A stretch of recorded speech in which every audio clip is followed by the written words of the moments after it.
Bonjour, donc dans cette vidéo, cette fiche express, je vais vous parler du principe de non-compensation. Vous en avez peut-être déjà entendu parler, on vous a dit non, on ne peut pas compenser ce que tu dois avec ce qu'on te doit. Tu ne peux pas compenser le fait que sur un compte tu perds, le fait que sur un compte tu gagnes. Sinon, effectivement, ce serait trop facile. Je me présente, je m'appelle Carole Crier, j'enseigne la comptabilité et la gestion depuis maintenant plus de 20 ans. Et depuis le confinement, j'avoue que je me suis mise à faire des vidéos YouTube que je vous partage avec joie sur cette chaîne. N'hésitez pas à me suivre et surtout à commenter mes vidéos pour que je puisse m'améliorer de jour en jour. Allez, on commence tout de suite.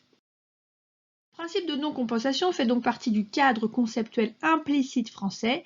Il apparaît dans le PCG, l'article 911.5 du PCG. Ici, c'est assez explicite. La compensation des comptes est interdite, sauf lorsqu'elle est expressément prévue par les dispositions en vigueur. Donc, on verra qu'il y a des exceptions.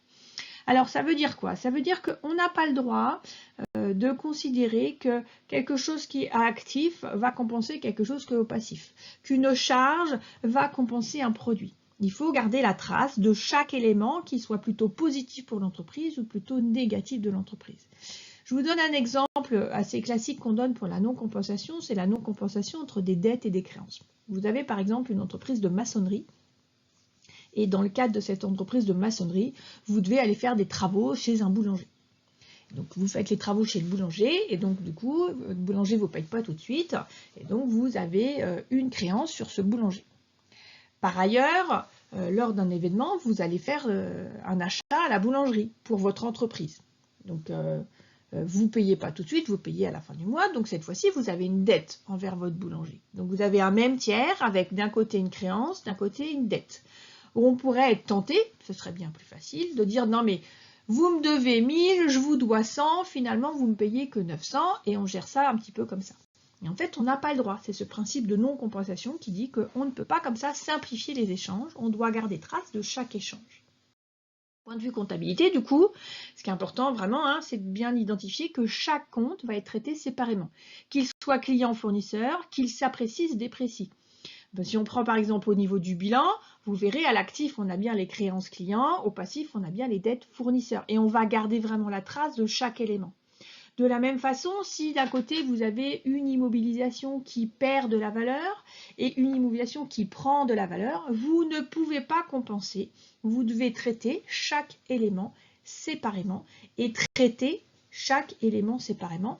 Alors c'est influencé aussi par le principe de prudence, par le fait qu'on va traiter différemment les pertes latentes des gains latents. Limite, en fait, c'est dit dans le principe comptable. Il y a certains cas particuliers qui vont déroger à ce principe. Alors, vous verrez ça quand vous ferez de la comptabilité un peu plus approfondie au fur et à mesure. On va le retrouver, par exemple, dans la valorisation d'un portefeuille titre ou dans la valorisation, j'ai du mal, de dettes et de créances en monnaie étrangère. En fait, on va considérer qu'on a un ensemble, dans ce cas-là, fongible. C'est-à-dire qu'on va considérer que dans le portefeuille titre, par construction, on choisit des titres qui vont plutôt s'apprécier, des titres qui vont plutôt se déprécier. Et c'est constitué comme ça, c'est conçu comme ça dès le départ. Donc, on va en comptabilité considérer que c'est un ensemble entre guillemets homogène. En l'occurrence, on parle de fongible. Et dans ces cas-là, on va compenser des éventuelles pertes latentes avec des éventuels gains latents, des éventuelles valorisations de monnaie étrangère avec des éventuelles dévalorisations en monnaie étrangère. Et donc pour cette présentation du principe de non-compensation qui fait donc partie du cadre conceptuel qu'il est important de connaître et surtout de reconnaître pour justifier un certain nombre d'écritures comptables que vous allez passer.